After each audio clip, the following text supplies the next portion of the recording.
Yes Kedarnath, good afternoon सबको, good afternoon. और आगे बढ़ने का टाइम आया। अभी आप ध्यान दो, ये आज का पूरा लेक्चर ही बहुत भारी है। चलो ठीक है, अभी जो मैं प्रॉब्लम कराऊंगा second, that is very lengthy and very difficult दोनों। चलो ठीक है, तो मैंने हिंट दिया हुआ है। टॉपिक का मेरा नाम है केपलर स्ट्रक्चर डिसीजन।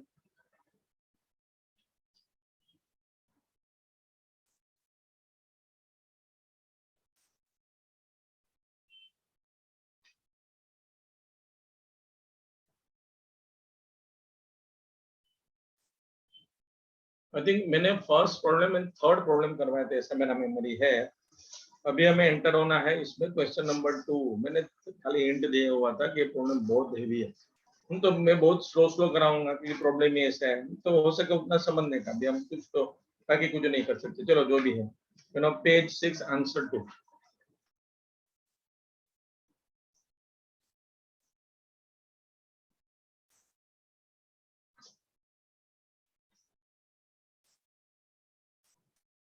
चलो पहले प्रॉब्लम पढ़ते हैं और थोड़ा समझने का ट्राई करते हैं।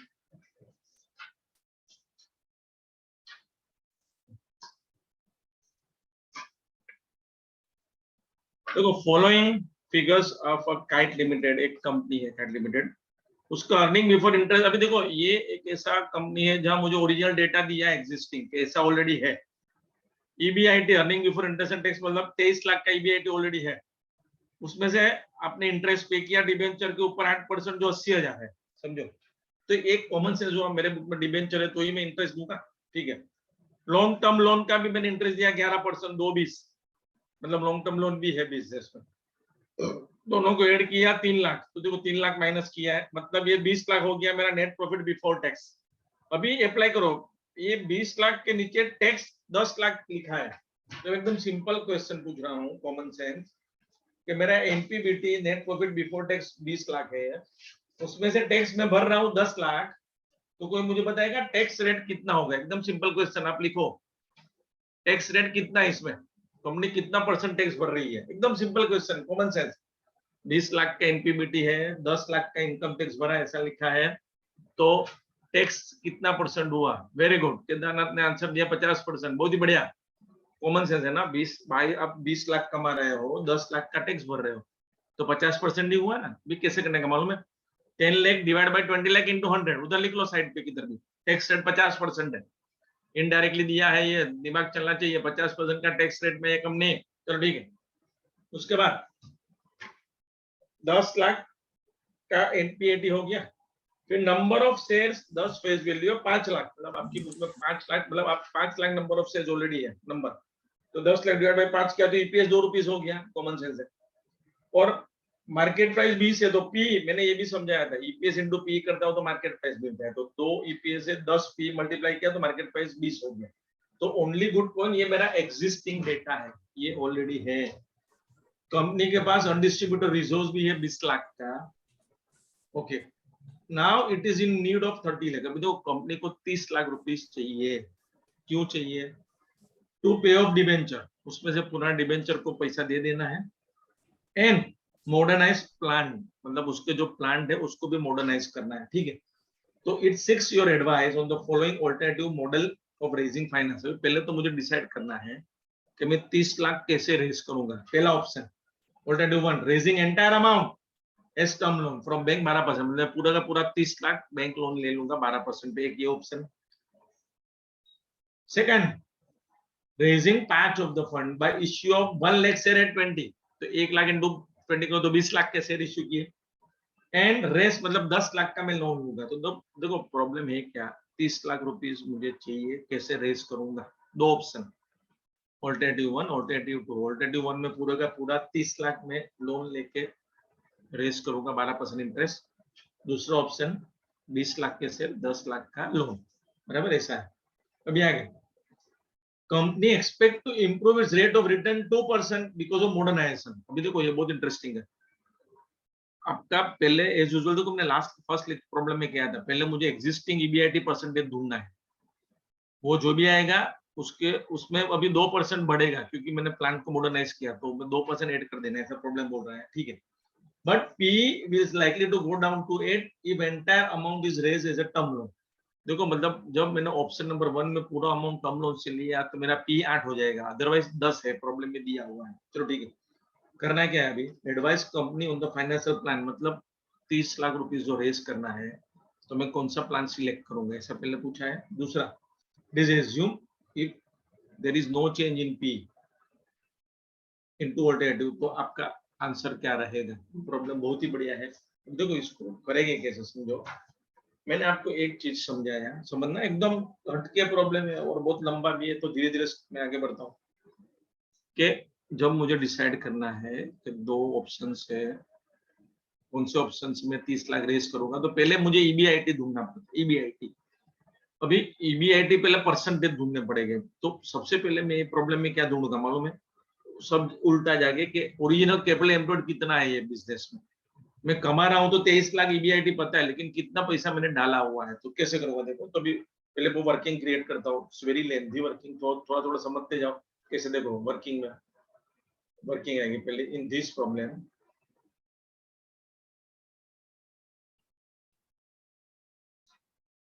First we have to calculate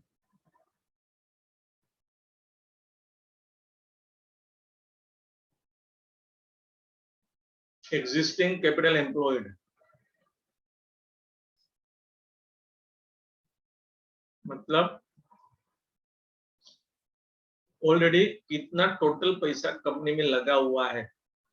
capital employed मतलब क्या मालूम है, इक्विटी, डेट, रिजर्व सब मिला के। देखो कैसे करूंगा, बहुत इंटरेस्टिंग है, समझो। मैं बेसिक्स कॉमन से समझाता हूँ। हमें इंटरेस्ट दो पे की है प्रॉब्लम में। देखो इनकम स्टेटमेंट एक डिबेंचर के ऊपर है और एक कम लोन के ऊपर। तो मैं क्या करूंगा, उल्टा जाके दोनों का अमाउंट ढूंढने का ट्राई करूंगा। कैसे समझना बराबर। प्रॉब्लम में मुझे ऐसा दिया है, देखो मेरा डिबेंचर है 8% डिबेंचर, समझना बराबर। प्रॉब्लम में ऐसा बोला है आपका बुक में 8% डिबेंचर है, इनकम स्टेटमेंट वहां से मिलेंगे। 8% डिबेंचर पे मैं इंटरेस्ट भर रहा हूँ 80,000,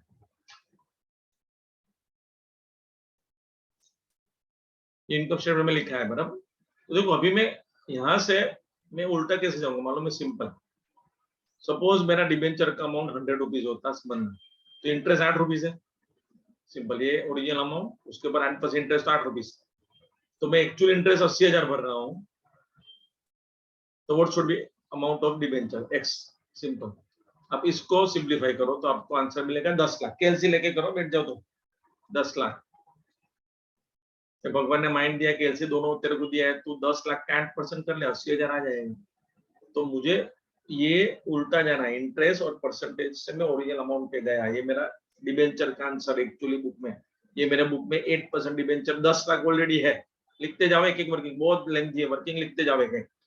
ऐसे ही मैं टर्म लोन कितना अमाउंट है वो ढूंढूंगा, वो भी समझा रहा हूँ। पहले आप स्टार्ट कर दो राइटिंग आंसर।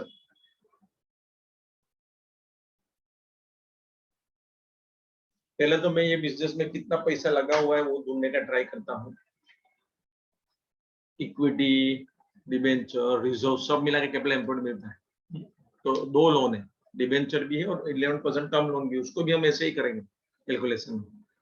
ओरिजिनल अमाउंट कितना, सेम स्टेप,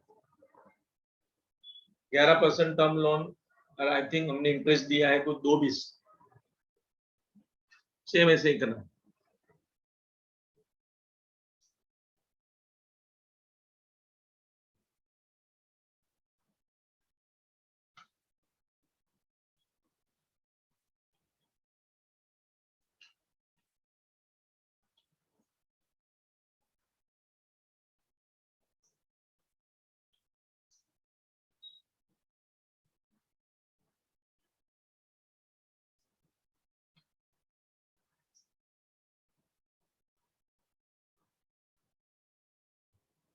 तो सेम ऐसा ही, अभी देखो इधर लिख देना 100, उसके ऊपर मुझे इंटरेस्ट में पे कर रहा हूँ 11, तो 11 रुपीज। तो एक्चुअल मैंने इंटरेस्ट पे किया 2.20, what should be amount x, और इस cross multiply, x is equal to आपका आंसर आएगा 20 लाख। भगवान ने वापिस माइंड कैलसी दोनों दिया है, 20 लाख का 11% कर लो, 2.20 हो जाएगा। This is nothing but your 11% term loan.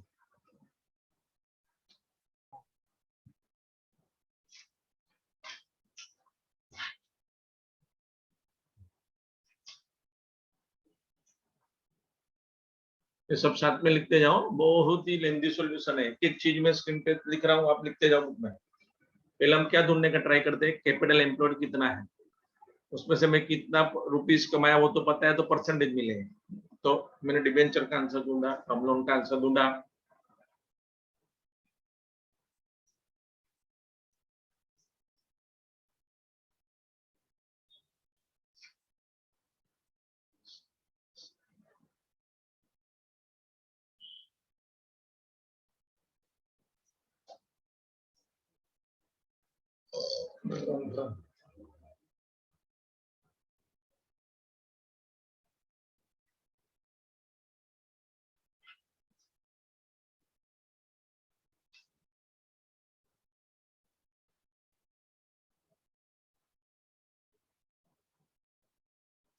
लिखने के बाद सिग्नल दो, अभी आगे बढ़ेगा कैलकुलेशन। मेरा डिबेंचर का ओरिजिनल अमाउंट हो गया, टर्म लोन का ओरिजिनल अमाउंट हो गया, डिबेंचर 10 लाख के, टर्म लोन 20 लाख की।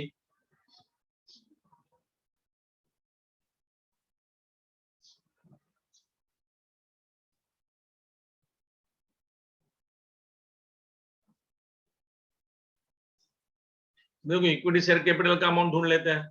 चल में 5 लाख शेयर है, फेस वैल्यू 10 है, तो तीसरा।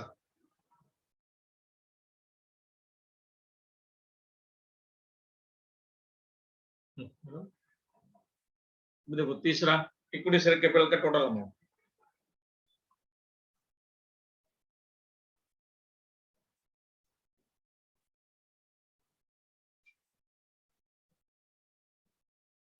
You know 5 lakh share, face value 10, तो 5 lakh into 10, 50 lakh.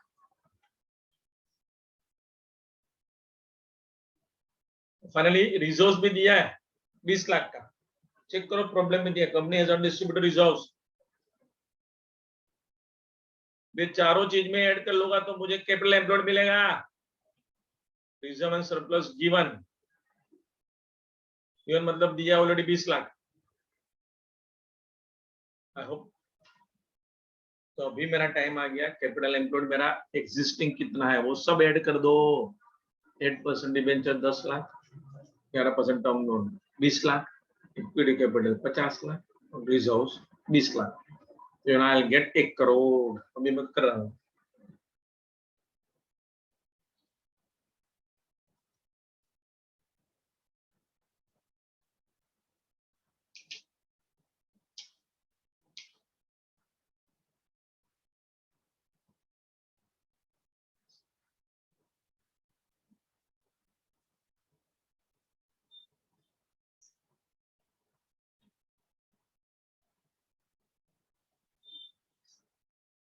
Now to calculate existing capital employed.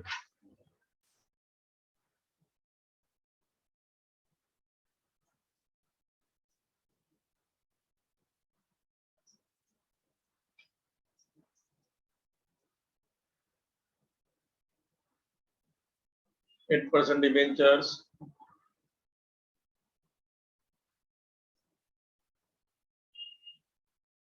10 lakh,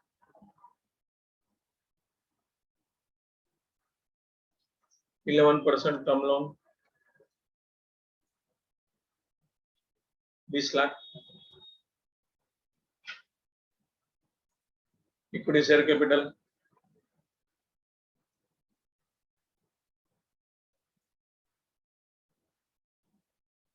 50 lakh, reserve and surplus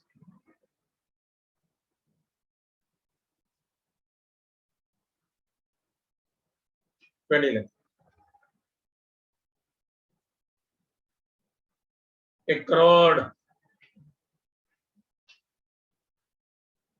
मतलब क्या एक कंपनी में ऑलरेडी 1 करोड़ रुपीस लगा हुआ है कैपिटल एम्प्लॉयड, ऑलरेडी एग्जिस्टिंग। आपके सामने कैलकुलेशन।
चलो बच्चे लोग 1 करोड़ कैपिटल एम्प्लॉयड,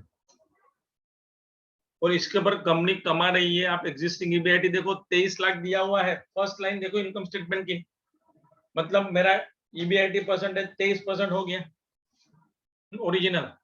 देखो यही मैंने फर्स्ट प्रॉब्लम में किया था, तो खाली इक्विटी दिया था मुझे, तो 10 लाख मैंने कैपिटल एम्प्लॉयड एज्यूम किया। लेकिन इधर तो so many information are there, सबको ऐड करो तो कैपिटल एम्प्लॉयड मिलेगा।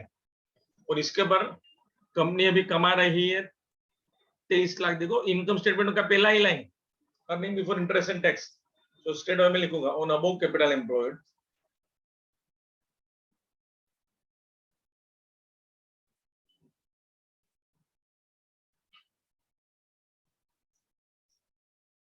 existing EBIT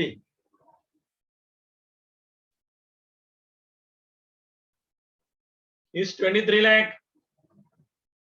देखो ये किधर दिया, आपके क्वेश्चन के फर्स्ट लाइन में ही दिया अर्निंग बिफोर, तो मेरा ओरिजिनल ईबीआईटी है, सीधा percentage EBIT, percentage EBIT 23 lakh, पैसा लगा 1 करोड़ इंटू 100, मतलब 23% का मार्जिन है EBIT percentage. This is very good. Problem वो भी बोला है कि आपने प्लांट को मॉडर्नाइज किया तो 2% बढ़ जाएगा, तो फ्यूचर में इसमें 2% ऐड करना है, वो भी लिख लेता हूँ, 25% हो जाएगा। प्रॉब्लम में देखो ना बोला है, पढ़ो, company expect to improve rate of return by 2%, तो 23% तो आप कमा देते हो अब टिल नाउ, अभी 2% और बढ़ जाएगा। क्यों? क्योंकि आपने अपने प्लांट को मॉडर्नाइज कर दिया, तो एफिशिएंसी ज्यादा आ जाएगी, तो ज्यादा कमाओगे, वो भी हम लिख लेंगे। तो 25% फ्यूचर का है ईबीआईटी परसेंटेज।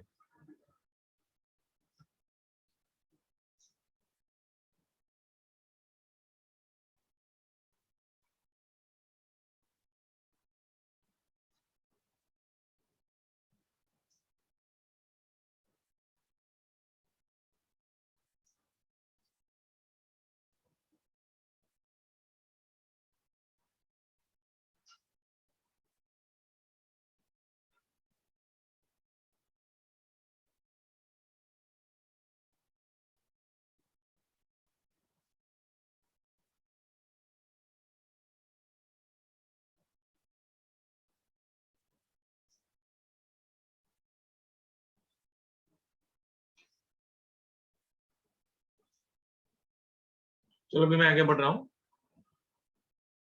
अभी ये तो मेरा एग्जिस्टिंग हुआ, अभी प्रॉब्लम पढ़ो तो बोल रहा है मेरा फ्यूचर का ईबीआईटी 2% बढ़ेगा, अभी वही मैं लिखूंगा as a modernisation, rate of return will be improve by 2%, तो अभी हो जाएगा 25%।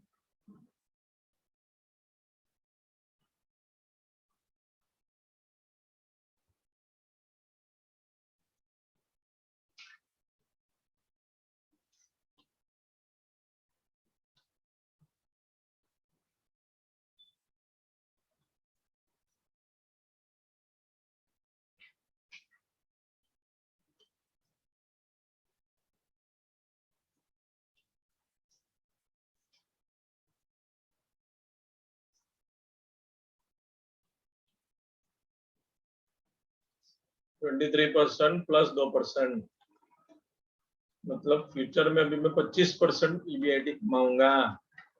अभी फ्यूचर का कैपिटल एम्प्लॉयड मुझे ढूंढना है, उसके ऊपर 25% लगा होगा, तो मेरा ईबीआईटी का आंसर आ जाएगा। कैसे वो भी आगे करते हैं।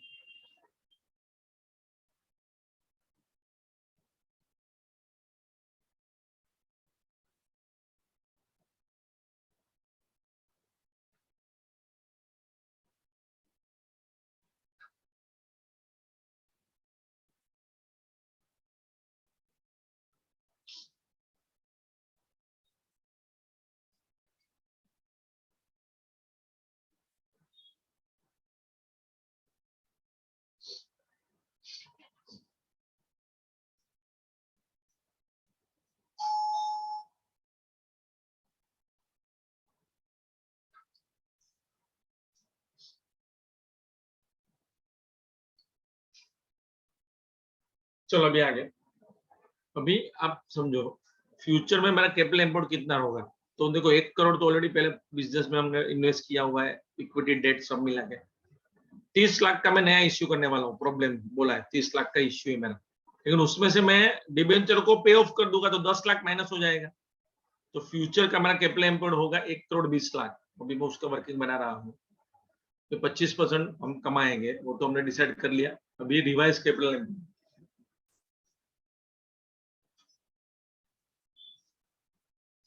ऐसे रिवाइज कैपिटल एम्प्लॉयड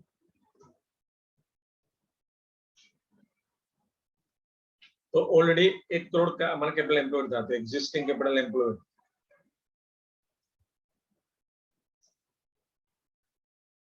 समझना, डोंट बी नरी टू राइट एनीथिंग। 1 करोड़ ये पहले हमने ढूंढ के रखा है, प्लस नया इश्यू।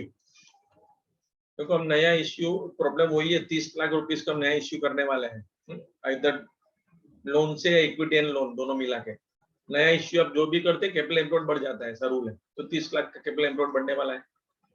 लेकिन बोला है इसमें से मैं डिबेंचर को पे कर दूंगा, तो बोलूंगा डिबेंचर रिडीम हो जाएगा। अभी डिबेंचर रिडीम हो जाएगा तो फ्यूचर में उसके इंटरेस्ट भी हमें नहीं भरना है, याद रखना है। तो जब डिबेंचर रिडीम हो गया तो 10 लाख कम हो गया। देखो हमने कैलकुलेट किया था, मेरी बुक में 10 लाख के डिबेंचर थे, लेकिन उसको 30 लाख रुपीस रेस करके हम पैसा दे देंगे, तो मेरा इवेंचुअली बिजनेस में पैसा रहेगा 1,20,00,000। ये मेरा revise capital employed on this मैं अर्न करूंगा, या मेरी कंपनी अर्न करेगी 25%। तो मेरा ईबीआईटी का आंसर, क्योंकि अभी मैं सॉल्यूशन स्टार्ट करूंगा, तो ईबीआईटी आएगा 30 लाख। अभी मैं बना रहा हूँ, this is too good. Revise EBIT में बोलूंगा, तो जब मैं सॉल्यूशन स्टार्ट करूंगा तो मुझे ईबीआईटी चाहिए, तो कितना लिखना है, तो revise EBIT 25% of 1,20,00,000, 30 lakh rupees. मतलब मेरा जब सॉल्यूशन स्टार्ट होगा अभी, 30 लाख रुपीस कैसे रेस करूंगा, तो ईबीआईटी मुझे चाहिए वो 30 lakh rupees. This is very important, always याद रखने का। ये जो टाइप कम कर रहे हैं उसमें EBIT is very interesting. Email करो कितना ये डिफिकल्ट पार्ट था ईबीआईटी ढूंढने का। और अभी मैं 2 टेबल बनाऊंगा, टेबल स्टार्ट होगा how to raise this 30 lakh.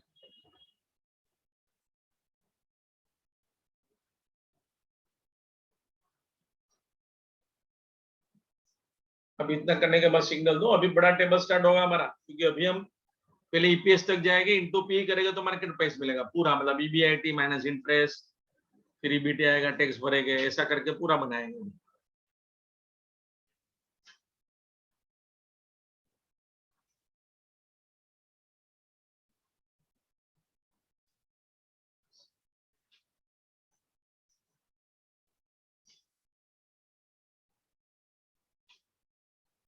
Done sir. हो गया। चलो अभी ये मेरा एक पर कैलकुलेशन वेट, बाकी है। Oh sorry 1 minute. ओके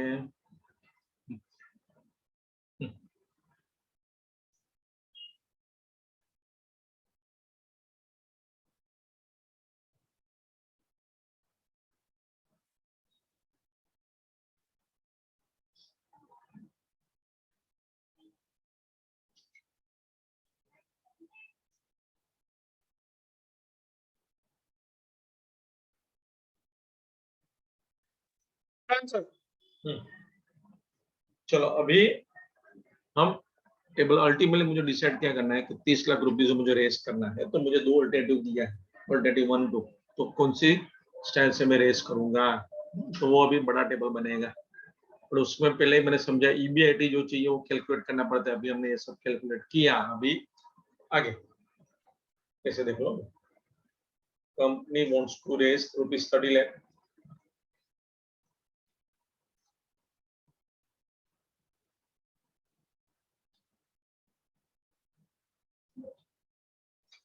बहुत बड़ा टेबल है, पूरा पेज जाएगा प्लीज। अभी 2 ऑप्शन में क्रिएट कर दो, ऑलरेडी 1 2 ऐसा करके दिया है, 2 ही ऑप्शन, ठीक है।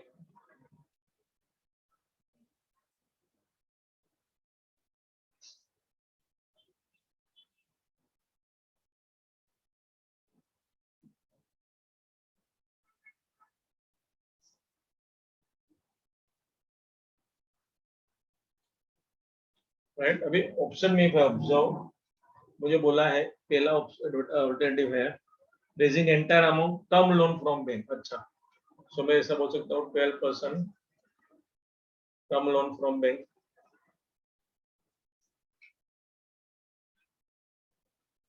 दूसरा ऑप्शन में इक्विटी शेयर कैपिटल, तो दो स्टाइल से मनी रेज होता है, ठीक है।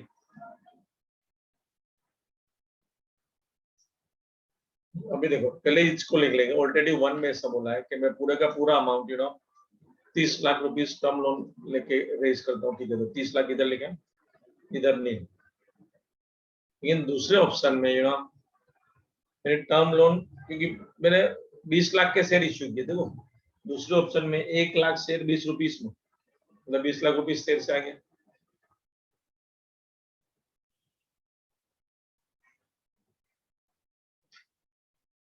तो 10 लाख का मेरा लोन हो जाएगा। तो this is the way we are raising 30 lakh rupees. और अभी मुझे दोनों में से कौन सा ऑप्शन के लिए तो पूरा चार्ट बनाना पड़ेगा, पूरा टेबल कंप्लीट करना पड़ेगा। तो स्टार्ट होगा मेरा ईबीआईटी से सॉल्यूशन, अभी मैंने कैलकुलेट करके किया था।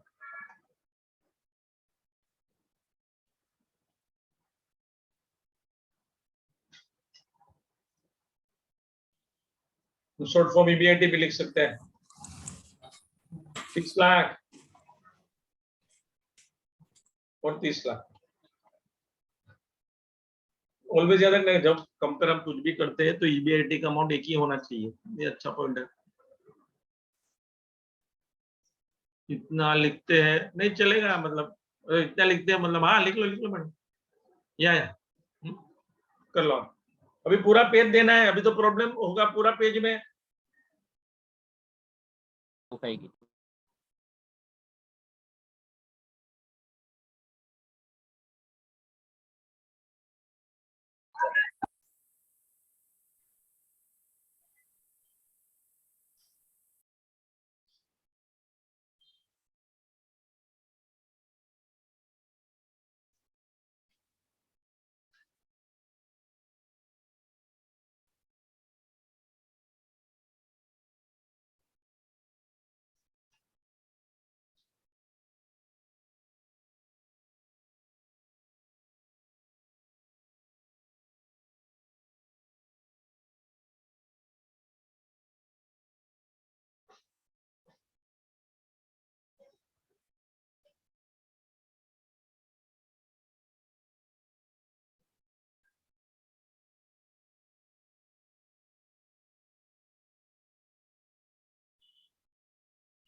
चलो अभी आप रेडी कर दो, अभी विल स्टार्ट। अभी आपको साथ में लिखना पड़ेगा धीरे धीरे, अभी आप एक लॉजिक समझ लो।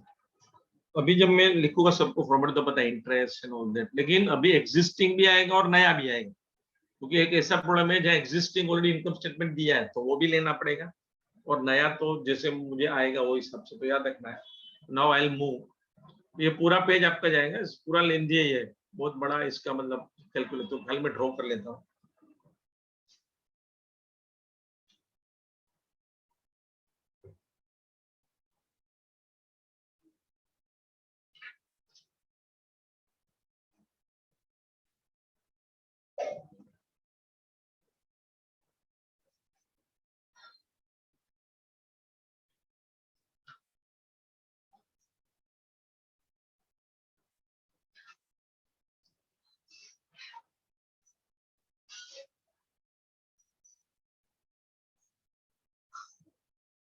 चलो अभी आप समझो, अभी मैं इंटरेस्ट माइनस करता हूँ, तो एक समझो पहले एग्जिस्टिंग आएगा और नया, ऐसा दो कैसे में बन रहा हूँ।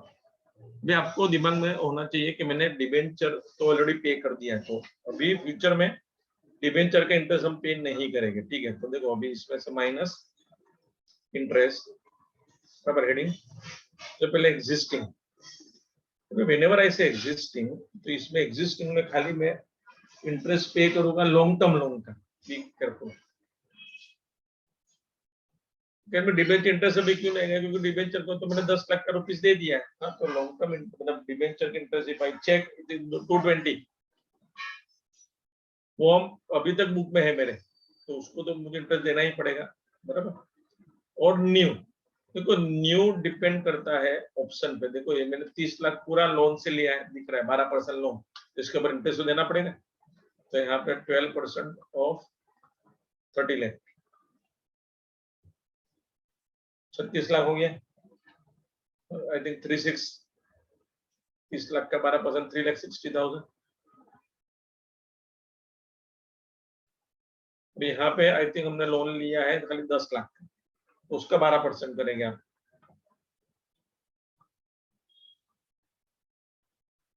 एक 20, तो ऑब्वियसली देखो आपका टोटल इंटरेस्ट अभी दोनों को ऐड कर दो। सपोज इफ आई अज्यूम ये ए है, फिर टोटल इंटरेस्ट ए बी करना है तो कर सकते हैं, ये ए, ये मेरा B, B is nothing but my total interest, तो 2 20 330 580,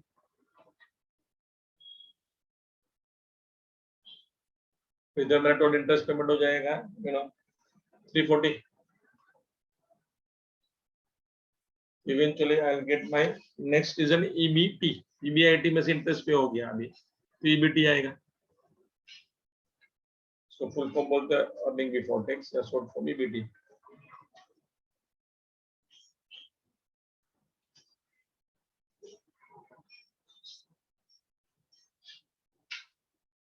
ए माइनस बी, 30 लाख में से 580 माइनस हो गया, so now I'll be getting 24,20,000। 30 lakh में से 340 माइनस 26,60,000। अब यहाँ तक कर लो, फिर आगे बढ़े।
चलो बच्चों कंप्लीट करके सिग्नल दो, फिर आगे अभी टैक्स माइनस होगा, फिर प्रॉफिट आफ्टर टैक्स, फिर नंबर ऑफ शेयर्स, फिर ईपीएस।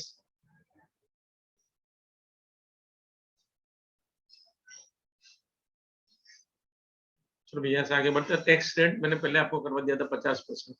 Sir 1 minute. बाकी अभी हाँ 1 मिनट सर, 1 मिनट। हो गया? 1 मिनट।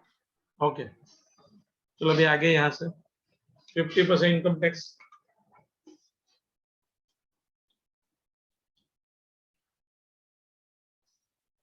तो 24-20 में से आधा मतलब 12,10,000 का तो टैक्स चला जाएगा।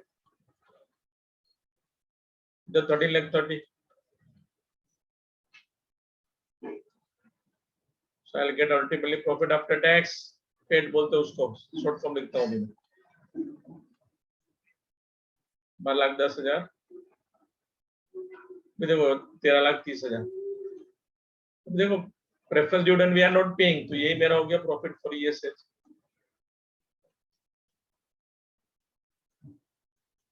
प्रेफरेंस डिविडेंड नील करोगे फिर आता है profit for ESH, preference dividend तो है ही नहीं, यही हो गया मेरा प्रॉफिट फॉर इक्विटी शेयरहोल्डर। इसमें 12,10, इसमें 13,30।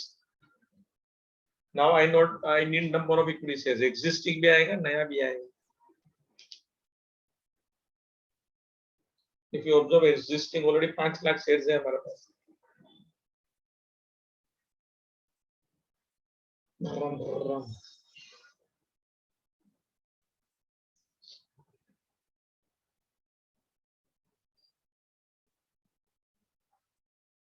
Done sir.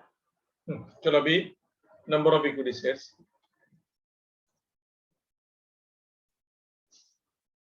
पहले एग्जिस्टिंग,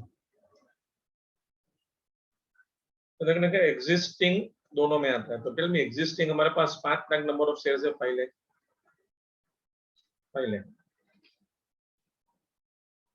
और न्यू मतलब नया। अभी टेल मी, मेरा पहला ऑप्शन था पूरे का पूरा मनी मैंने टर्म लोन से क्रिएट किया, तो नए शेयर्स का तो सवाल ही नहीं है, इसमें पूरा लोन लिया है। लेकिन इधर 1 लाख शेयर्स इश्यू किए है हमने, तो नए 1 लाख शेयर बढ़ जाएंगे।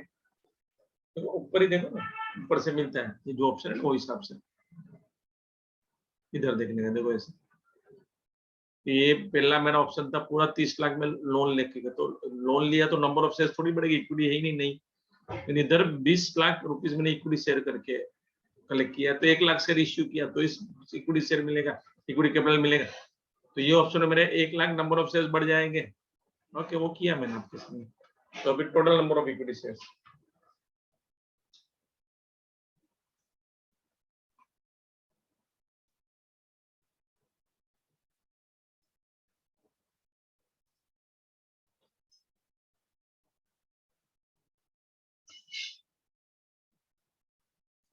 इसमें 5 लाख, इसमें 6 लाख। और नाउ ईपीएस का time, you know formula, profit for ESH divide by number of equity shares.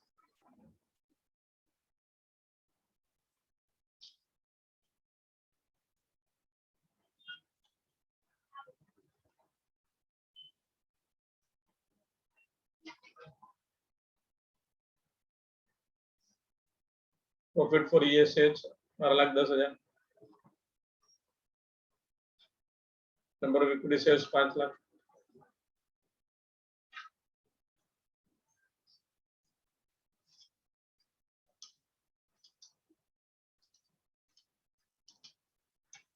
To 2.42,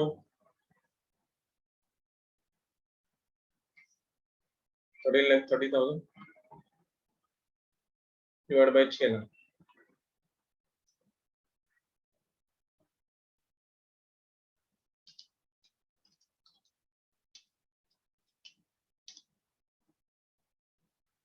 to 2.22 EPS.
और अभी ध्यान दो कि मेरा ईपीएस तक का हो गया, लेकिन ये प्रॉब्लम का सॉल्यूशन मार्केट प्राइस तक जाएगा, क्योंकि पी रेशियो दिया है। अभी आप समझो, 2 बार मुझे आंसर करना है।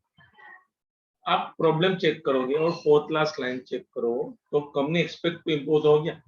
P ratio likely to go down to 8 if entire amount raise as a term loan.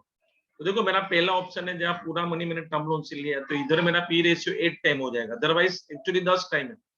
तो अभी देखो, अभी क्या करने का मालूम है, इनटू पी रेशियो का, ईपीएस तो आ गया, इनटू पी रेशियो,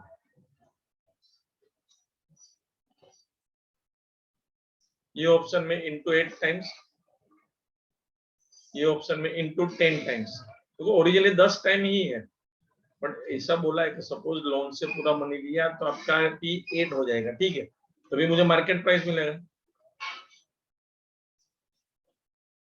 2.42 into 8 करो तो will come to 2.42 into 8 rupees 19.36 market की प्राइस। इधर करे तो रुपीज 22.20। ये मेरे दो आंसर। अभी कौन से ऑप्शन में जाएंगे तो मार्केट प्राइस यहाँ ज्यादा है, यहाँ मार्केट प्राइस मेरा ज्यादा है, तो मैं लिखा हूँ कंक्लूजन करके कि मार्केट प्राइस यहाँ ज्यादा है, तो हम 30 लाख रुपीस कैसे रेस करेंगे, 20 लाख कैसे, और 10 लिखा रहा हूँ। बढ़िया, फर्स्ट है, फिर दूसरा भी करना है वो बाद में।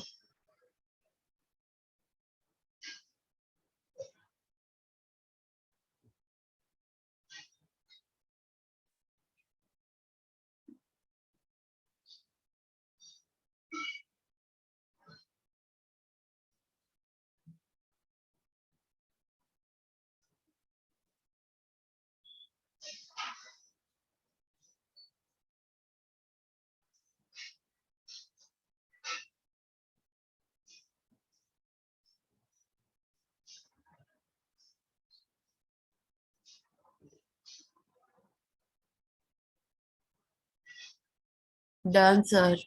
चलो अभी कंक्लूजन लिखना है। कंक्लूजन में हम क्या लिखेंगे, मार्केट प्राइस यहाँ पे ज्यादा है, मतलब 29 लाख रुपीज सेकंड ऑप्शन से रेस करेंगे, मतलब 20 लाख इक्विटी, 10 लाख डिबेंचर। अभी वो कंक्लूजन करके लिख लेते हैं पहले।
दूसरा ऑप्शन से हम मनी रेस करेंगे,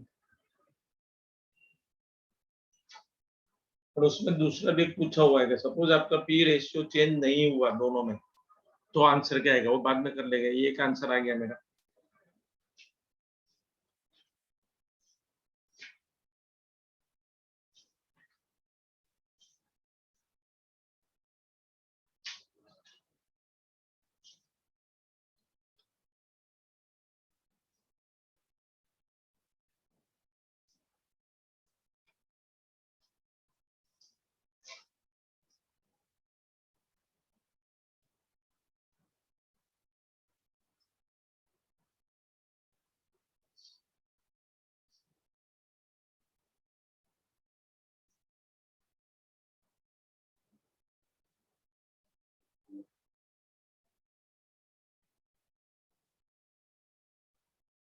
देखो, सेम प्रॉब्लम में बी पार्ट देखो, it is assume there is no change in P, मतलब दोनों में आपने 10 पी लिया, यू नो, तो आपका आंसर क्या होएगा। तो फिर क्या होगा, 2.42 इंटू 10 करूंगा तो 24 रुपीज भाव हो जाएगा, इधर तो 22, तो फिर फर्स्ट ऑप्शन बेटर हो जाएगा। तो अभी सेकंड पार्ट कर लेते हैं सेम प्रॉब्लम का।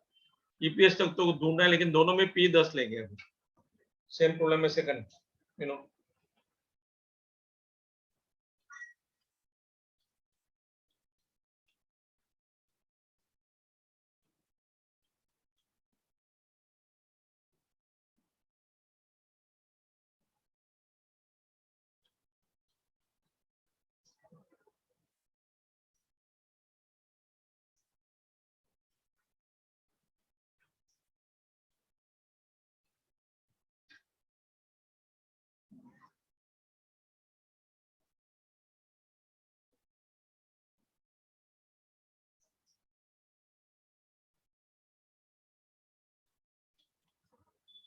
इसमें ईपीएस था हमारा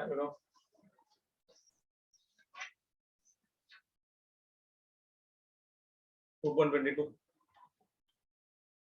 2.42, इसमें ईपीएस था 2.22 इंटू पी रेशियो दोनों में 10 लेना है।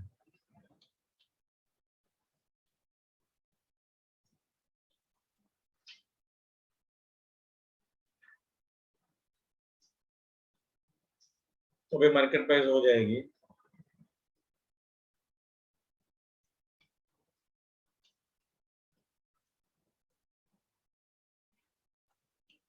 24.20 या 22.20। ऐसा हुआ तो पहला ऑप्शन अच्छा हो जाएगा।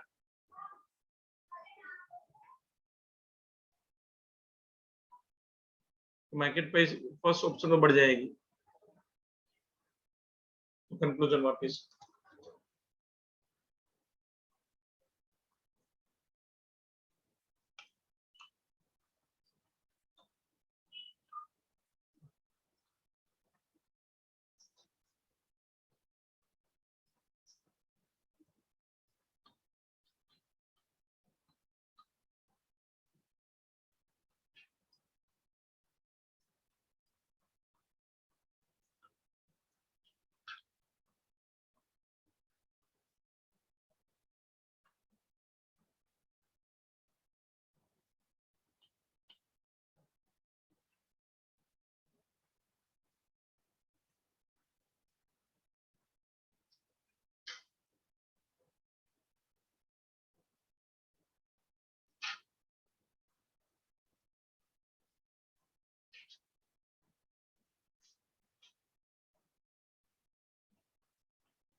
पहला ऑप्शन हम जाएंगे।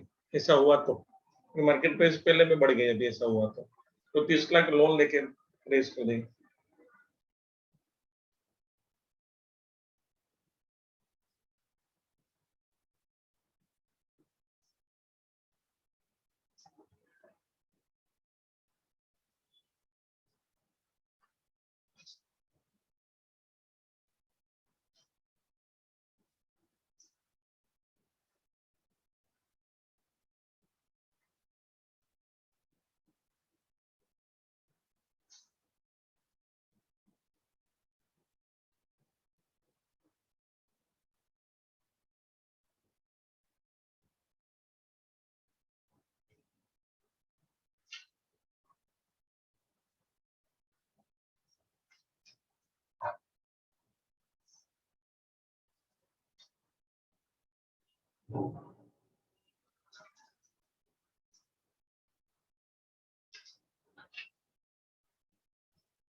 चलो आई थिंक अभी ये इवेंट को फुल प्रोग्राम हमारा कंप्लीट हुआ। There I told very lengthy, 1 घंटा हुआ ऑलमोस्ट। अभी आगे बढ़ने का एक नया थीम आ रहा है, फाइनेंशियल डिफरेंस पॉइंट करके। तो मुझे उसके बारे में थोड़ा लिखाना पड़ेगा। और प्रॉब्लम नंबर 4 ऐसा है, 5 में भी वो थीम आने वाला है। एज आई टोल्ड कि ये एवरी प्रॉब्लम में कुछ ना कुछ नया आता है, ऐसा टॉपिक है। तो अभी थोड़ा आगे बढ़ते हैं। ये मेरा पूरा आंसर कंप्लीट हो गया इसमें। अभी मैं एक नया पार्ट आपको कराऊंगा, फाइनेंशियल डिफरेंस पॉइंट करके आता है। भी पहले मैं समझाया तो फाइनेंशियल डिफरेंस पॉइंट मतलब क्या, मुझे 2 फाइनेंशियल प्लान देंगे और बोलेगा अब इसका फाइनेंशियल डिफरेंस पॉइंट ढूंढो। What is meaning of financial difference point? EBIT का वो लेवल जहां EPS under both options will be same, ऐसा लॉजिक होता है। अभी पहले मैं थोड़ा उसके बारे में लिखता हूँ, उसका एक फॉर्मूला भी होगी, समझा देता हूँ, then I think will answer इनका क्वेश्चन। तो एक नया वर्ड आया, financial indifference point.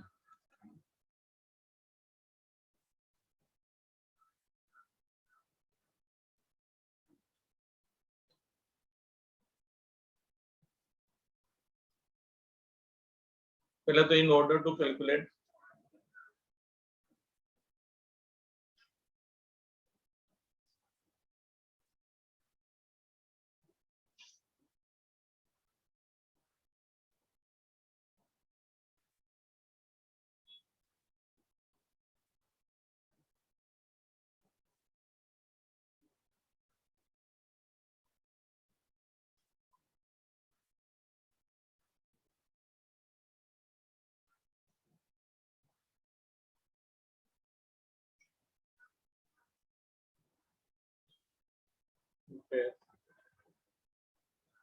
To financial plan.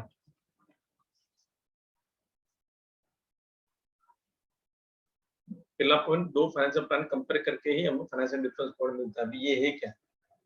तो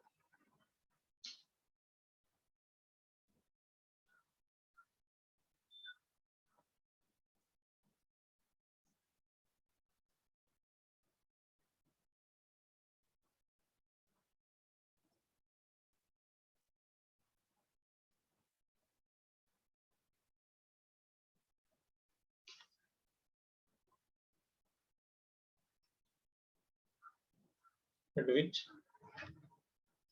EPS under both the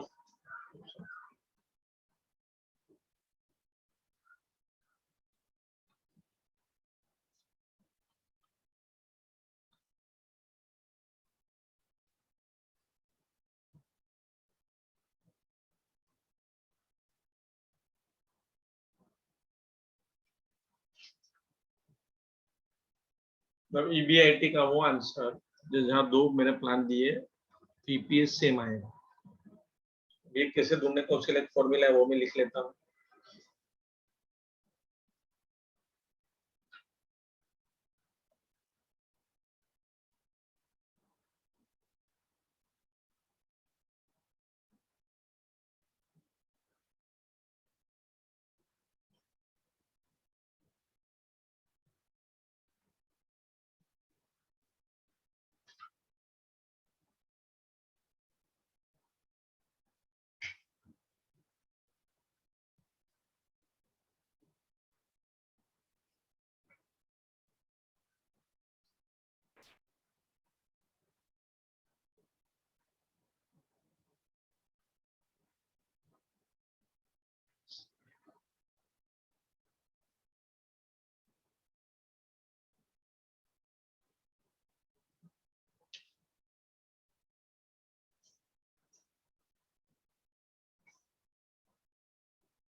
तो अब इसका फॉर्मूला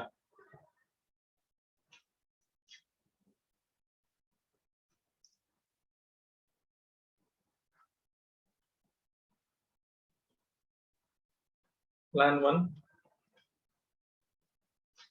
वर्सेस प्लान 2। तो लिख लेता हूँ, हम जो टेबल बनाते हैं ना वही है बेसिकली, बट फॉर्मूला स्टाइल में। तो कोई भी टेबल बनाए तो पहले ईबीआईटी आता है, माइनस इंटरेस्ट, तो मिलता है प्रॉफिट बिफोर टैक्स। उसमें से हम टैक्स माइनस कर देते हैं, लिखने का 1 माइनस टी, मतलब टैक्स माइनस हो गया, minus preference dividend divide by number of equity share. देखो ये हम टेबल बनाते हैं, वहां से फॉर्मूला बन गई।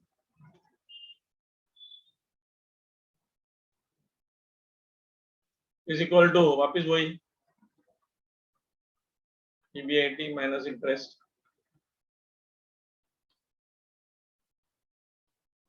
bracket 1 minus T plus preference dividend divided by number of equity shares. Simple. और ये फॉर्मूला लगा के फिर हमें EBIT का आंसर ढूंढना है, तो वो आंसर मिलेगा जहाँ EPS दोनों ऑप्शन में सेम होगा, लाइक दैट। देखो ये हमारा टेबल ही है, मैं समझा देता हूँ, पहले लिख तो लो। ये टेबल मैंने फॉर्मूला सेल में लिखा है। अब टेबल चेक करो ना, हम क्या लिखते हैं, EBIT लिखते हैं पहले, माइनस इंटरेस्ट करते हैं, वही हुआ।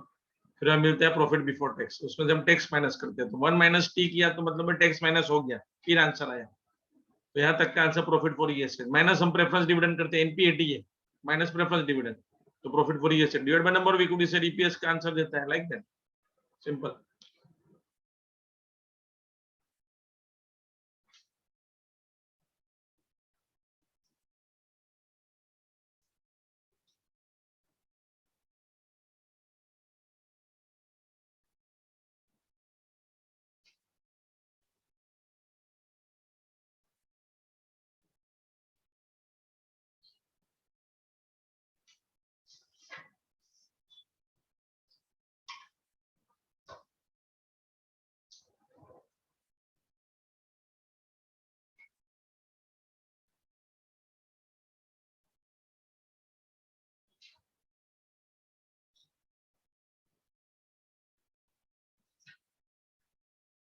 वो 1 क्या है, मतलब ये ईपीएस है दोनों भाई, प्लान 1 प्लान 2, मतलब अभी हम करेंगे प्रॉब्लम, हमें 2 प्लान देंगे ना, तो ये मैं इंडिफरेंस पॉइंट ढूंढ सकता हूँ। प्लान 1 उसका ईपीएस का फॉर्मूला, दोनों का सेम होता है ईपीएस का formula always, you know, and then I have to calculate EBIT का आंसर। अभी हम करेंगे प्रॉब्लम, तो समझ में आएगा, खाली बेसिक लिख लो ना, प्रॉब्लम नेक्स्ट करेंगे तो विल अंडरस्टैंड कि वहां वो 2 प्लान देते हैं और बोलते हैं आप इसका फाइनेंशियल इंडिफरेंस पॉइंट ढूंढो। तो इंडिफरेंस पॉइंट का मतलब क्या है कि वो EBIT का आंसर या ईपीएस का आंसर सेम होना चाहिए। मैं प्रूव भी करूंगा आपके लिए एक प्रॉब्लम में नेक्स्ट में। तो ये प्लान 1 है, ये प्लान 2 है, ये ईपीएस का फॉर्मूला। ईपीएस का फॉर्मूला है क्या, मेरा टेबल जो हम आंसर में लिखते हैं ना, देखो अभी हमने टेबल बनाया था, ये वाला जो टेबल, देखो ये पूरा बनाते हैं ना, ये पूरा टेबल है आंसर के लिए, दिस, ये देखो आपके सामने ये वाला, this,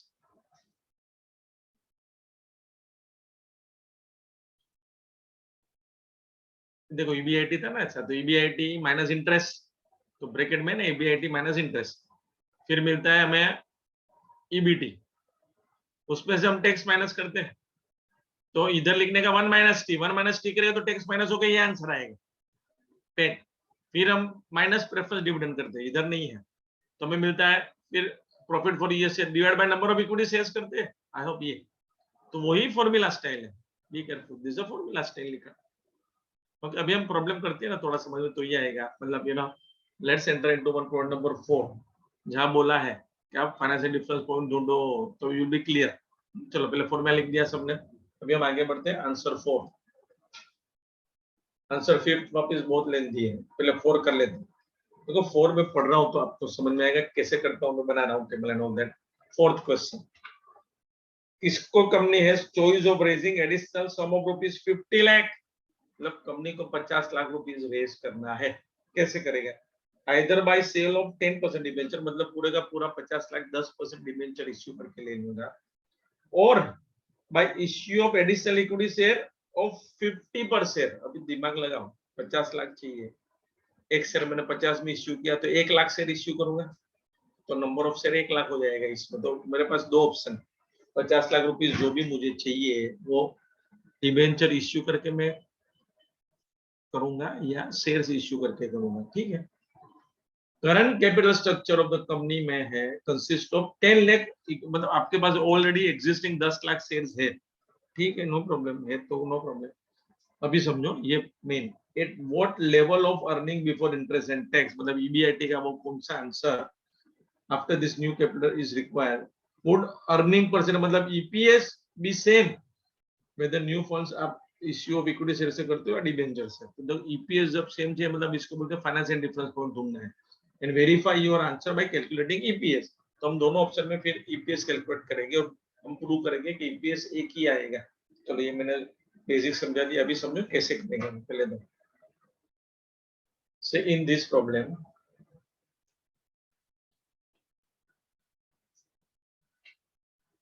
company wants to raise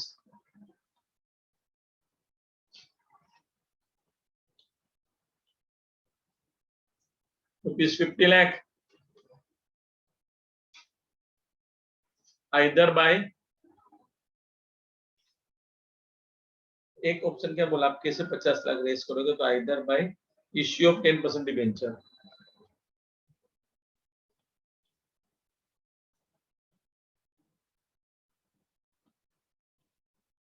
और by issue of 1 lakh equity shares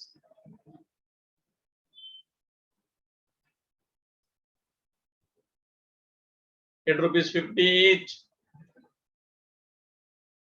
1 lakh into 50 करो, 50 लाख तो भी मिल गया आपको।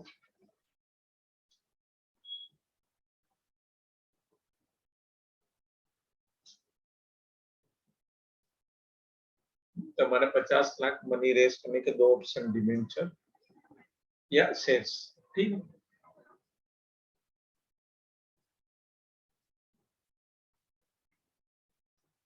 दूसरा, we have been also given that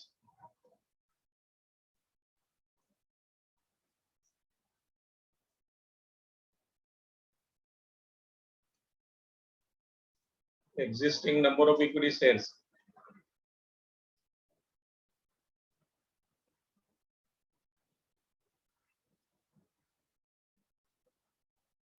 are 10 lakh. Okay, problem नहीं दिया है आपके पास, 10 लाख शेयर्स ऑलरेडी है। We have to calculate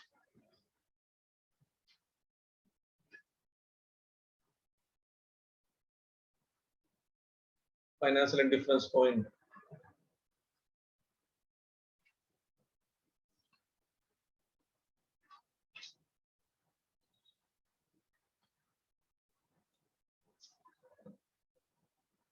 मतलब ईपीआईटी का वो लेवल जो ईपीएस सेम होगा दोनों ऑप्शन में, उसको इनडायरेक्टली बोलते हैं फाइनेंशियल डिफरेंस पॉइंट।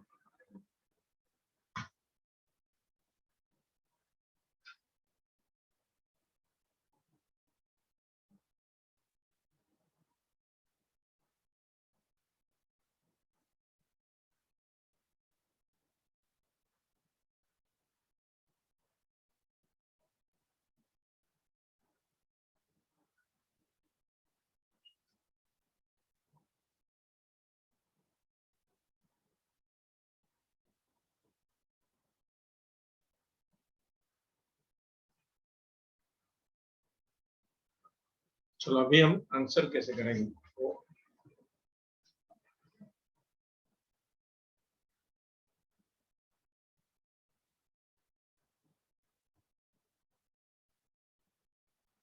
बाकी है, अच्छा लिख लो, फिर मैं सिग्नल दो।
चलो अभी ध्यान रखना, चलो ये सब तो हो गया, अभी ध्यान दो। अभी देखो, पहले तो मैं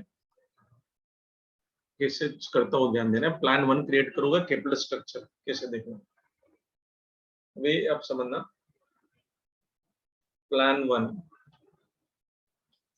versus plan 2, don't be need to write anything. मेरा जो प्लान 1 है, पहले तो हमें प्रॉब्लम में बोला है हमारे पास already equity capital 10 lakh shares है। तो if I create that equity share capital, समझना,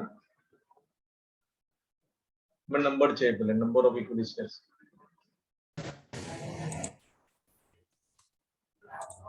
इधर भी नंबर ऑफ इक्विटी शेयर्स। देखो 10 लाख शेयर्स ऑलरेडी है मेरे पास। इसका फेस वैल्यू मुझे पता नहीं है, बट इफ आई प्रिज्यूम जो भी है, लेकिन 10 लाख शेयर्स है। ओके, इनटू फिर टोटल करके आएगा। अभी इसका फेस वैल्यू दिया नहीं है, हमें चाहिए भी नहीं, हमें नंबर से ही काम है। इधर भी मैं चेक करूं मेरा इक्विटी, तो 10 लाख जो एग्जिस्टिंग होता है ये नंबर समझ, इनको पता नहीं है तो जरूर भी नहीं है, लेकिन ऑलरेडी 10 लाख शेयर्स दोनों ऑप्शंस में है, यू नो। अभी मैंने 50 लाख रुपीस रेज किया और ऑप्शन 1 में आई एम रेजिंग थ्रू, ऐसा बोला है, डिबेंचर सपोज। मतलब क्या होगा, इधर मेरा इंटरेस्ट डिबेंचर का चेक करूँ तो आई थिंक 10% है। डिबेंचर कितना परसेंट में रेज करता हूँ, बोला है 10%। तो now I am raising option 1 में 10% का debenture to raise 50 lakh amount. देखो ये नंबर है बराबर। अभी सपोज इसका मैं फेस वैल्यू एज्यूम कर दूं, कोई भी, अभी फेस वैल्यू दिया नहीं है, बड़ी पे एज्यूम सपोज 10 है, तो अभी इनफैक्ट इधर फेस वैल्यू एज्यूम करके एक टोटल आता है, ये नंबर चाहिए और एक टोटल, इधर भी कोई नंबर आएगा और total, but I do not know, मुझे चाहिए भी नहीं। लेकिन ये नंबर ऑफ डिबेंचर का टोटल मुझे पता है कि मैंने 10 लाख % डिबेंचर इश्यू किए जिसका टोटल 50 लाख है। इधर मैंने इक्विटी कैपिटल इश्यू किया, लेकिन कितना नए शेयर इश्यू किए, 1 लाख, जो 50 का था, तो 50 लाख रुपीस, समझो। मतलब जो मेरे दो ऑप्शन है ऑफ रेजिंग मनी, आइदर पहले ऑप्शन में 50 लाख का डिबेंचर 10% इंटरेस्ट, और दूसरे ऑप्शन में 1 लाख शेयर इश्यू किए 50 रुपीस में, ऐसा 50 लाख रुपीस ऑप्शन 1 में भी रेज हुआ, ऑप्शन 2 में भी। अभी होगा क्या समझो, अभी now if I try to, इधर कोई नए शेयर्स मेरे नहीं आए हैं, इधर 1 लाख के नए शेयर क्रिएट किए, तो अभी मैं चेक करूं, समझना बराबर। तो मेरे ऑप्शन 1 में नंबर ऑफ शेयर्स 10 लाख हो गए। ऑप्शन 1 में इंटरेस्ट मुझे पे करना पड़ेगा क्योंकि मैं 50 लाख का 10% डिबेंचर इश्यू किया है, तो इंटरेस्ट मेरा 10% of 50 lakh,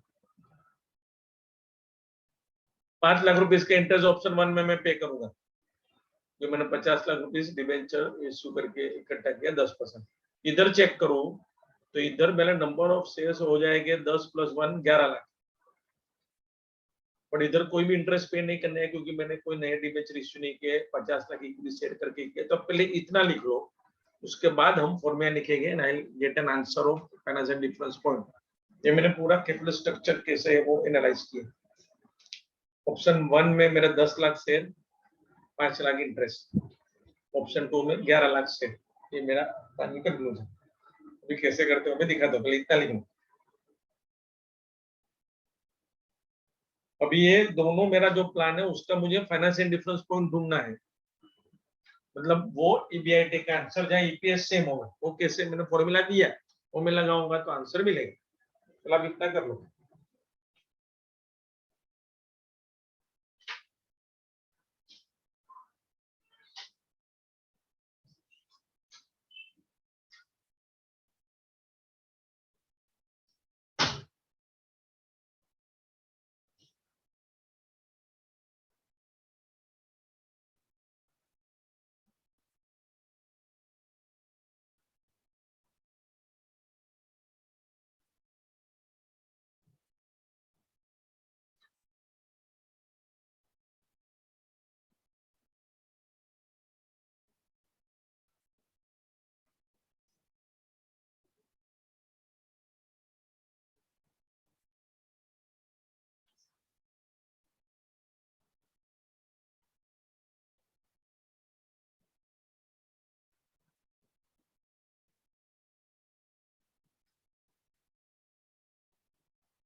sir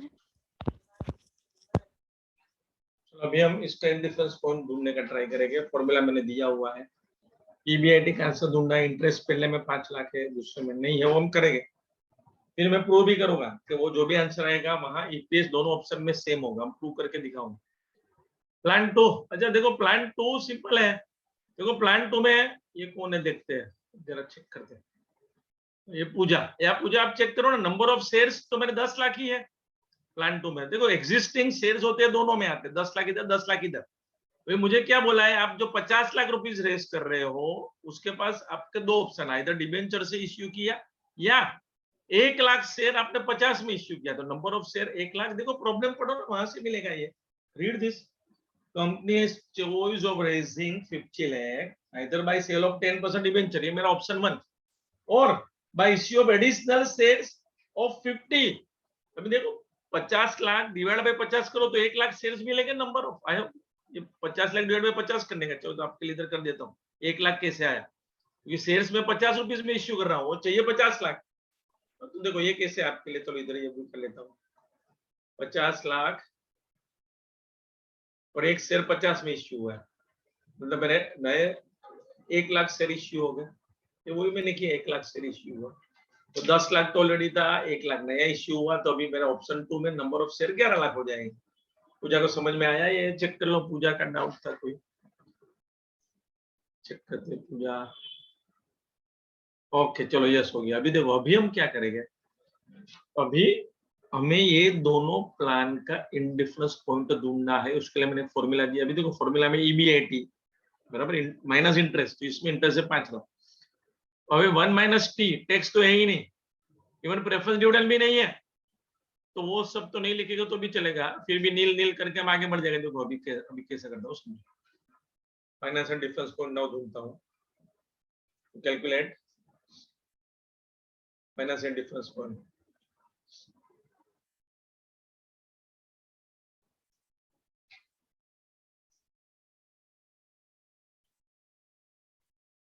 plan 1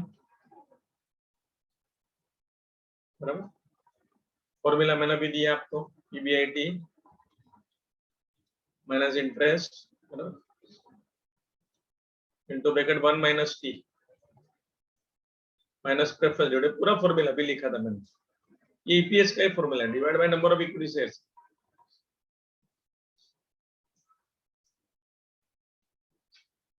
is equal to plan 2, वही फॉर्मूला वापस, EBIT minus interest into bracket 1 minus t minus preference dividend divided by number of equity shares। अभी समझो। नाउ मैं ऊपर प्लान 1 प्लान 2 देखूं, अभी समझना बराबर। तो मैंने प्लान 1 में कैलकुलेट किया, इंटरेस्ट 5 लाख देना है, ईबीआईटी को तो ढूंढना है। तो देखो उसको ऐसे ही रखूंगा, 5 लाख का इंटरेस्ट पे किया इधर, तो 5 लाख। देखो टैक्स रेट है ही नहीं, प्रेफरेंस डिविडेंड भी नहीं है, तो इसको कुछ करना ही नहीं है, बस इतना ही।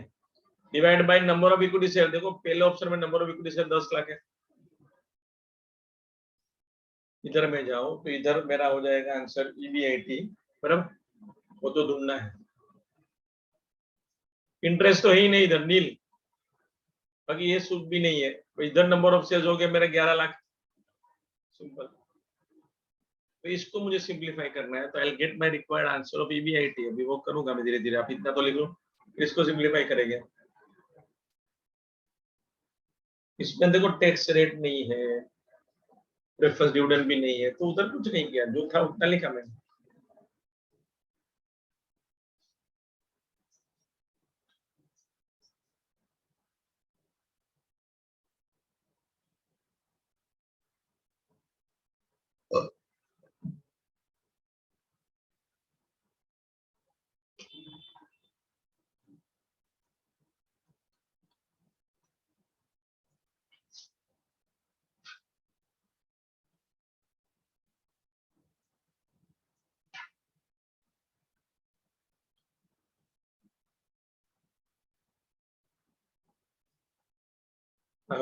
सिंपल। तो अभी if I simple mess apply करना है, मैं 5 जीरो उड़ा दूं, इधर के 5 जीरो क्रॉस मल्टीप्लाई कर देगा, इधर के 5 जीरो, अब इसको मुझे सिंप्लीफाई करना है सिंपल।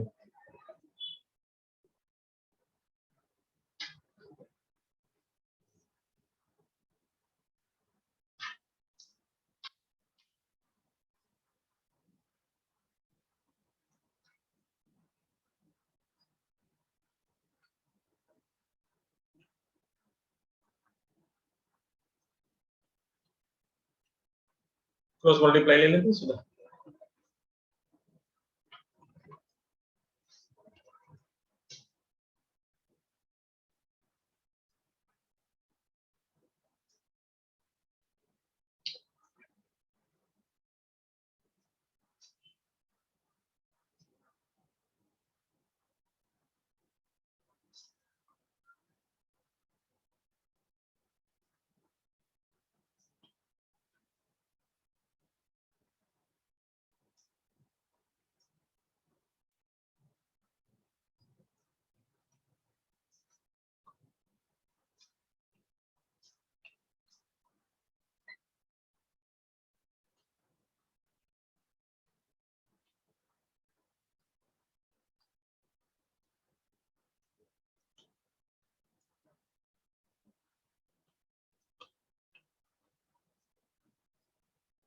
EBIT 5.5 लाख,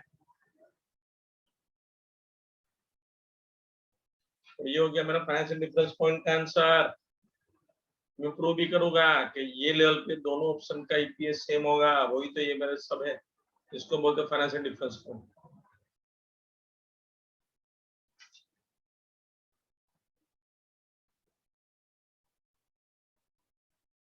मतलब ईबीआईटी का ये आंसर आप दोनों ऑप्शंस में लोगे तो आपका फाइनल ईपीएस का आंसर सेम आएगा। हम प्रूव करेंगे, वो भी प्रूव करना भी है, तो आपको यही पूछा है प्रॉब्लम में, आप चेक करो ना। At what level of earning before interest and tax, मतलब EBIT EPS would be same, तो ये 5.5 लाख रुपीस का ईबीआईटी जब होगा दोनों ऑप्शन में तो ईपीएस सेम होगा। अभी हम प्रूव करेंगे उसको आपके सामने।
चलो अभी ये अब हाउ 550, अरे तो सिंपल मैथ्स है, ये तो सिंपलीफाई किया ना। 11 ईबीआईटी में से 10 ईबीआईटी माइनस 1 ईबीआईटी आ गया, ये 550 इधर से इधर, ये तो मैथमेटिक्स है मैडम, सिंपल कैलकुलेशन।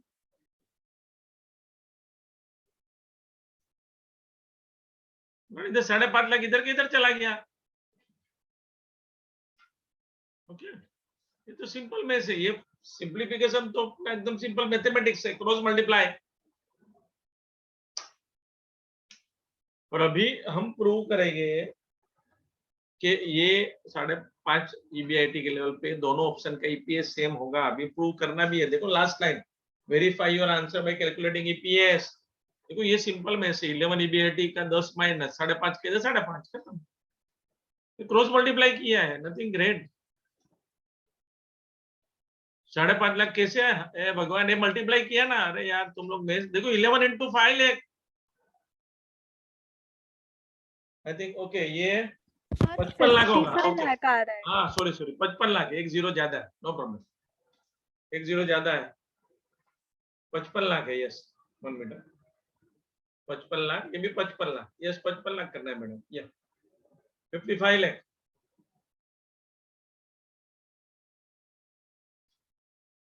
ओके या मैंने गलती से एक जीरो कम, 5.5 लाख 55 लाख है। यस 11 into 5 लाख करोगे तो 55 लाख आ जाएगा।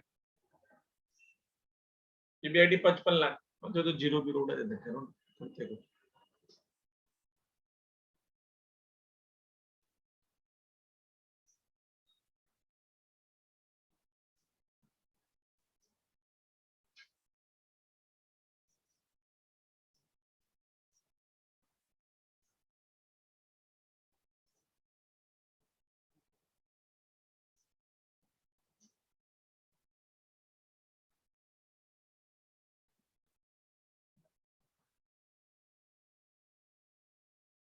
हम्म,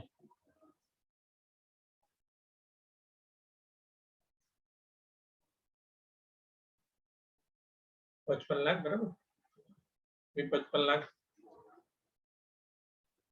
और EBIT 55 लाख।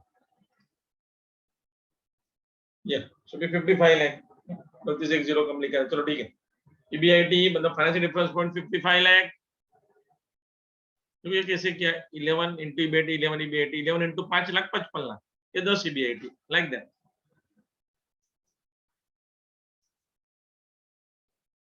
चलो अभी हम फाइनल प्रूफ पे जाएंगे कि मेरा EBIT 55 लाख है, तो दोनों ऑप्शन में EPS का आंसर सेम आएगा। I am trying to prove that. चलो अभी सीधा प्रूफ पे चले जाता हूँ। प्रूफ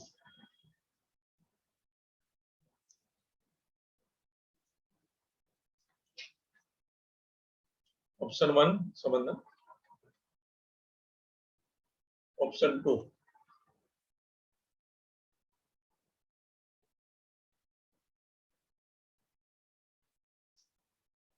मुझे कैलकुलेशन के लिए EBIT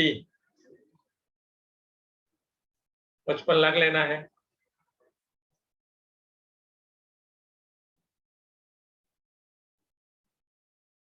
तो 55 लाख इज नथिंग बट मेरा फाइनेंशियल डिफरेंस पॉइंट है।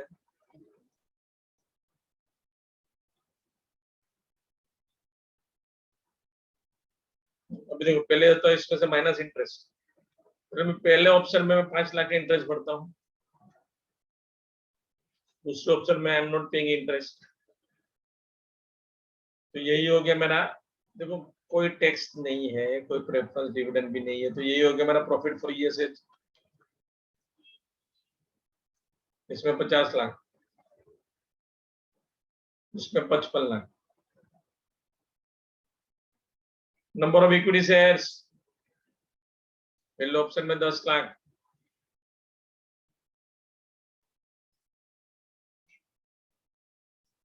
दूसरे ऑप्शन में 11 lakh.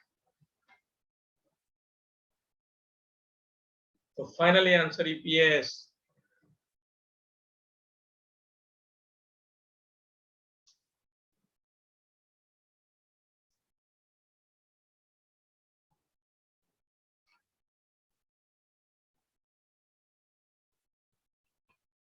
Profit for ESH divide by number of equity shares.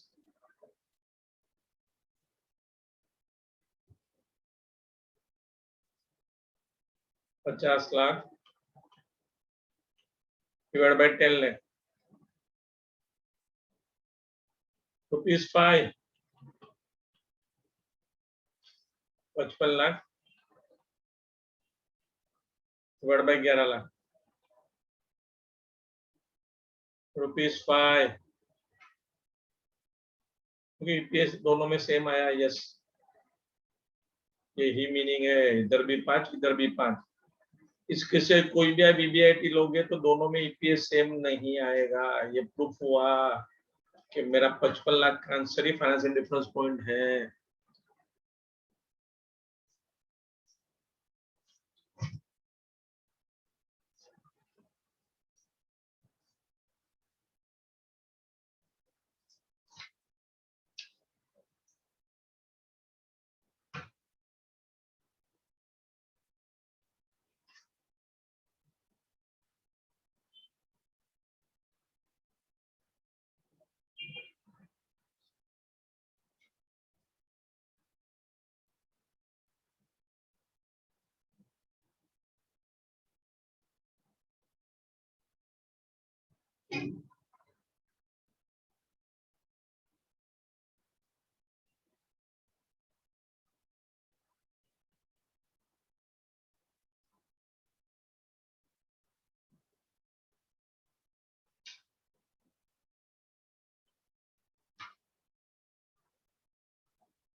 इसको बोलते फाइनेंशियल डिफरेंस पॉइंट।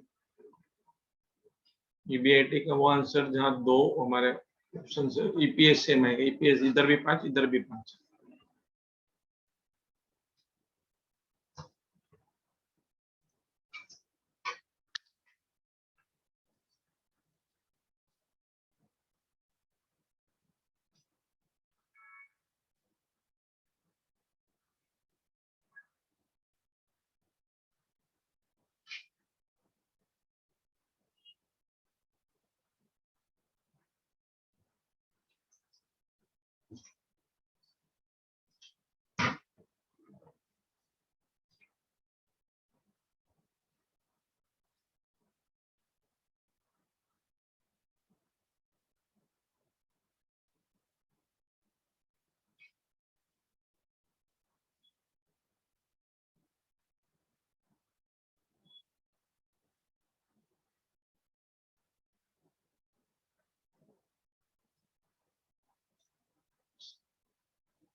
चलो कंप्लीट करने के बाद सिग्नल दो। ये पूरा एक क्वेश्चन नंबर 4 और 5 फिफ्थ क्वेश्चन बहुत बड़ा है, 1.5 घंटे का होगी, ऐसा इतना बड़ा प्रॉब्लम है। 5वां वापिस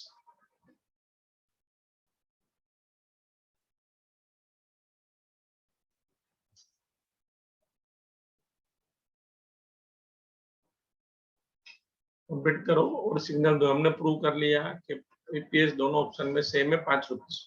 मेरी डिफरेंस पॉइंट का आंसर है 55 लाख।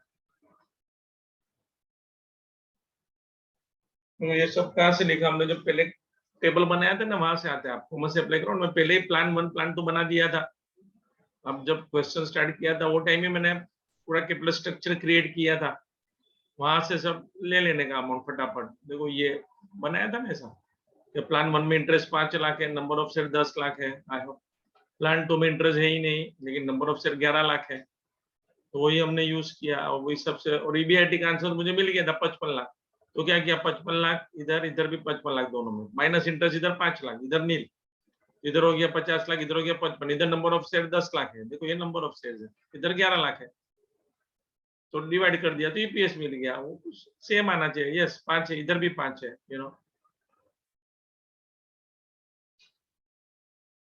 ये प्रूफ है कि ईपीएस दोनों ऑप्शन में सेम रहेगा। Yes I proved it straight away. कोई भी आना चाहिए, लेकिन आंसर ये 5 और ये 5, यस आंसर सेम, एक सेम ही आंसर आना चाहिए जो भी आता है वो।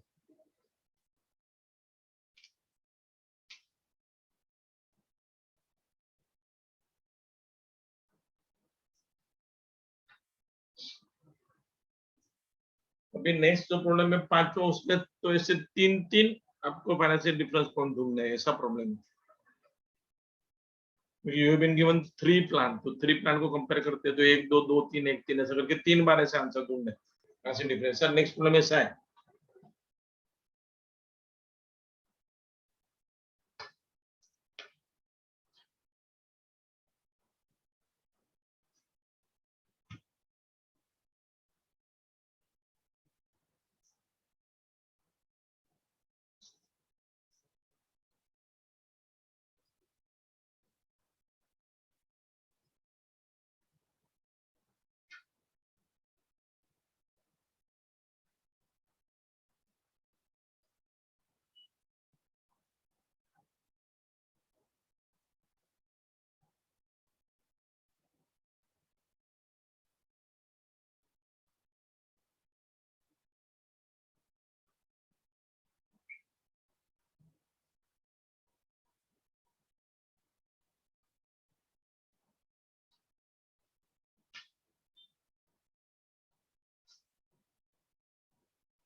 चलो अभी आगे बढ़ते हैं। अभी एक फिफ्थ प्रॉब्लम बहुत लेंथी है, आज तो शायद कंप्लीट नहीं होगा, जितना होगा उतना करेगा। बहुत लेंथी भी, बहुत डिफिकल्ट भी है। 5वां बहुत बड़ा प्रॉब्लम।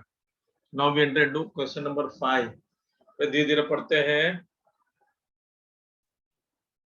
देखो फिफ्थ क्या बोला है, समझो।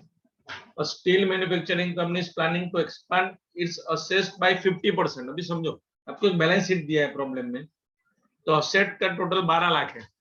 अभी आपको नया एक्सपेंशन करना है, तो 50% ऑफ 12 लाख 6 लाख रुपीस चाहिए। तो एक नया स्टाइल से बोला company wants to expand assets by 50%, तो 12 लाख का 50% 6 लाख रुपीस मुझे रेज करना है, ठीक है। All financing for this expansion will come from external sources.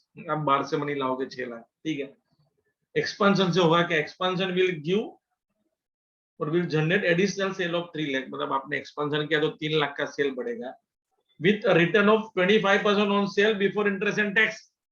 मतलब 3 लाख के ऊपर मैं 25% ईबीआईटी कमाऊंगा तो 75,000 मेरा नया ईबीआईटी आएगा एक्सपेंशन से, ऐसा बोल रहा है। Okay, finance department of the company has submitted following plan for consideration of this board. अभी देखो ये 6 लाख आप कैसे रेस करोगे, तो प्लान 1 पूरा इश्यू करो 10% डिबेंचर 6 लाख, या plan 2 issue 10% debenture for half amount मतलब 3 लाख, और बाकी के शेयर्स 25% प्रीमियम। अभी देखो बैलेंस शीट में देखो शेयर्स 10 रुपीज का फेस वैल्यू, तो उसका 25% है तो 2.5 ऐड हो जाएगा, तो 6 तो उधर लिख लो, शेयर्स आप इश्यू करोगे 12.5 में, ऐसा है। 25% प्रीमियम बोला तो 10 प्लस 25% तो 2.5 ऐड 12.5 में। तो तीसरा प्लान है इश्यू पूरा करो शेयर्स 25% प्रीमियम 12.5 में। मैं आपको देखो एक बैलेंस शीट भी दिया हुआ है और एक इनकम स्टेटमेंट ऑलरेडी दिया है। देखो आपका सेल है 19 लाख, लेस ऑपरेटिंग एक्सपेंस लिखना है 16 लाख, तो हमारा ईबीआईटी मतलब आप ऑलरेडी देखो ये कैसे ईबीआईटी नया बनेगा मालूम, आपका ऑलरेडी ईबीआईटी 3 लाख है पहले से ही दिख रहा है। अभी आप एक्सपेंशन करोगे तो 3 लाख का सेल, उसमें 25% ईबीआईटी, तो 75,000 और ईबीआईटी बढ़ेगा, तो मेरा नया फ्यूचर का ईबीआईटी 3 लाख प्लस 75,000 ऐसा करके हम बनाएंगे, वो हम वर्किंग पे लेकर। फिर उसमें से इंटरेस्ट 24,000 माइनस किया, तो अर्निंग आफ्टर टैक्स 276। अभी टेल मी टैक्स 96,600 है, तो टैक्स रेट ढूंढ लो, 96,600 डिवाइड बाय 276 करो तो टैक्स रेट मिलेगा। हमें टैक्स रेट इधर से ऑलवेज मिलता है परसेंटेज में, करके बोलो कितना है, 96,600 divide by 276 divide by 2,76,000 into 100, 35% का टैक्स रेट है, 35 लिख लो उधर ही, 96,600 लिखा है वहां लिख लो, टैक्स रेट 35%, कैसे करने का, तो 96,600 डिवाइड बाय 2,76,000 into 100, 35% का टैक्स रेट, तो टैक्स आपका हो गया। और ईपीएस है, अभी करना है क्या है, number 1 determine number of equity share that will be issued for financial plan 3, वो तो सिंपल है। दूसरा देखो इतना बड़ा, determine financial difference point for plan 1 and 2, तो 1 और 2 के प्लान के डिफरेंस पॉइंट ढूंढोगे, plan 1 and 3 and plan 2 and 3, तीन फाइनेंशियल डिफरेंस पॉइंट ढूंढने। और तीसरा एज्यूम पी रेशियो आपका सेम रहेगा 8 इफ प्लान 3 आपने अडॉप्ट किया, but likely to drop to 6 if 1 और 2 आपने अडॉप्ट किया। Determine expected price in each of this option. चलो मैंने आपके सामने प्रॉब्लम पढ़ लिया। अभी सबसे पहले तो मैं पूरे का पूरा एक बड़ा टेबल बनाऊंगा कि मेरा मार्केट प्राइस क्या होगा, क्योंकि पी रेशियो दिया है तो ईपीएस पहले ढूंढने का ट्राई करूंगा। तो इसके बिफोर दैट कैसे ये देखो सॉल्यूशन आगे बढ़ेगा, देखो इन this problem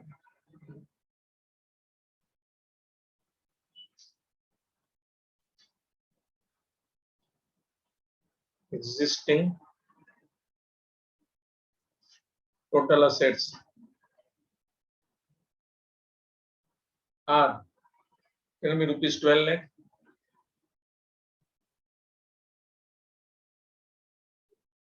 and company wants to expand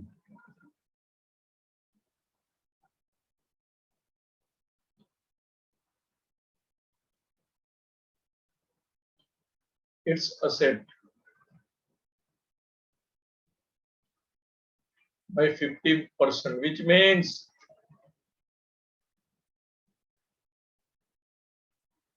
company wants to raise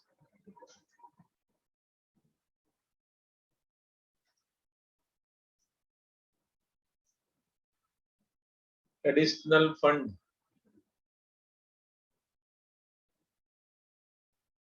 of 50% of 12 lakh 6 lakh rupees. तो ये नया स्टाइल है, बोला भी नहीं है डायरेक्ट, ये सब ढूंढना पड़ता है कि 6 लाख रुपीस का एक्सपेंशन है, उसके लिए 3 ऑप्शंस भी दिए हैं।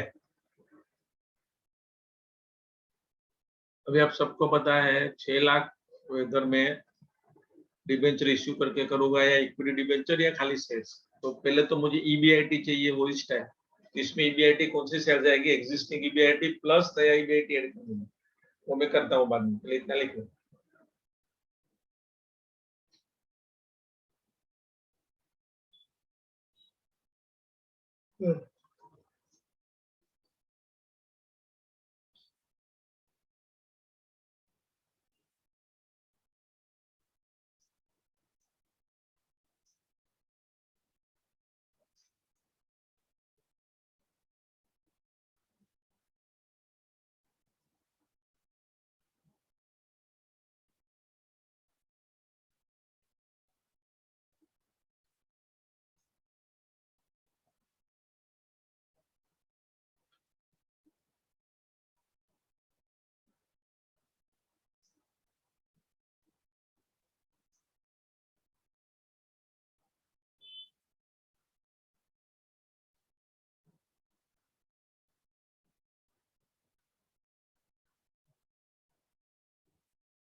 चलो अभी थोड़ा और आगे बढ़ते हैं।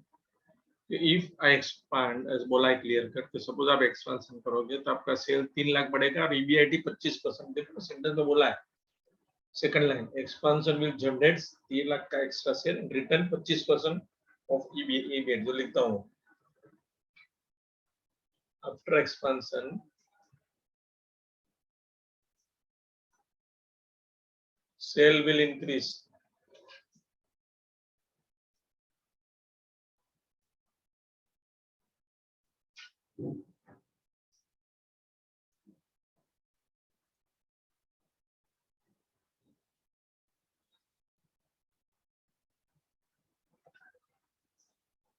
rupees 3 lakh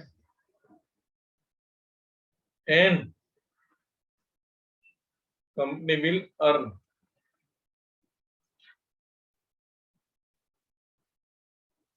additional EBIT